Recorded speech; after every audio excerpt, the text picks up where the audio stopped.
Hello बच्चों, आज Historia के प्लेटफॉर्म से हम पानीपत में हुए 3 महत्वपूर्ण युद्धों की चर्चा करेंगे।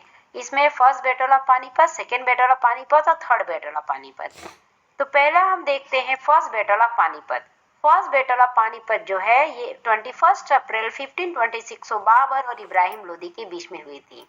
ये लड़ाई अपने आप में बहुत ही महत्वपूर्ण है क्योंकि ये वो लड़ाई है जिस लड़ाई के बाद भारत में जो है मुगल शासन की स्थापना की नींव पड़ी। ये लड़ाई इसलिए भी इम्पोर्टेंट है क्योंकि इस लड़ाई में बाबर के पास बहुत ही छोटी सेना थी, केवल 15 से 20 हजार की उसके पास सेना थी। अपनी 15 से 20 हजार की सेना के साथ उसने बहुत ही कुशल शासन पद्धति का प्रयोग करते हुए इब्राहिम लोदी की 1 लाख की सेना को उसने हरा दिया था। इसलिए ये जो युद्ध है, ये जो लड़ाई है बहुत ही इतिहास में मायने रखती है क्योंकि इसके साथ ही भारत में जो है मुगल शासक की स्थापना की नींव पड़ी। सेकेंड लड़ाई जो हम देखेंगे वो है second battle of Panipat. Second battle of Panipat जो हुआ था 5 नवंबर 1556 में। ये लड़ाई अकबर और हेमू के बीच में हुई थी। इस लड़ाई के समय अकबर की उम्र बहुत ही कम थी और अकबर जो है बैरम खान के संरक्षण में थे।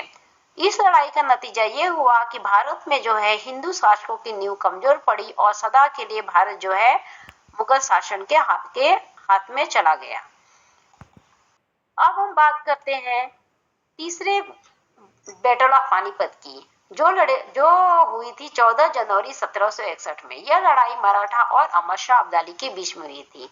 इस लड़ाई को आप कह सकते हैं कि यह लड़ाई भारत के इतिहास की सबसे भयंकर लड़ाई थी क्योंकि इस लड़ाई में कम से कम एक ही दिन में 1 लाख से अधिक लोगों की मौत हुई थी। और इसके साथ ही इस लड़ाई के साथ ही मराठा साम्राज्य हमेशा के लिए अपने पतन की ओर चला गया था।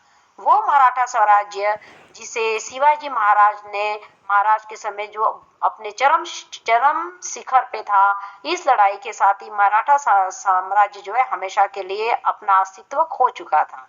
तो आपने देखा कि 3 लड़ाइयों के बारे में हमने जो डिस्कस किया, इसके बारे में पूरी जानकारी आपको मिली। अगर आपको ये स्लाइड्स अच्छी लगी होगी तो आप मेरे चैनल को लाइक, सब्सक्राइब या शेयर कीजिए आगे इसी तरह की और भी लड़ाइयों के बारे में चर्चा करने के लिए। धन्यवाद।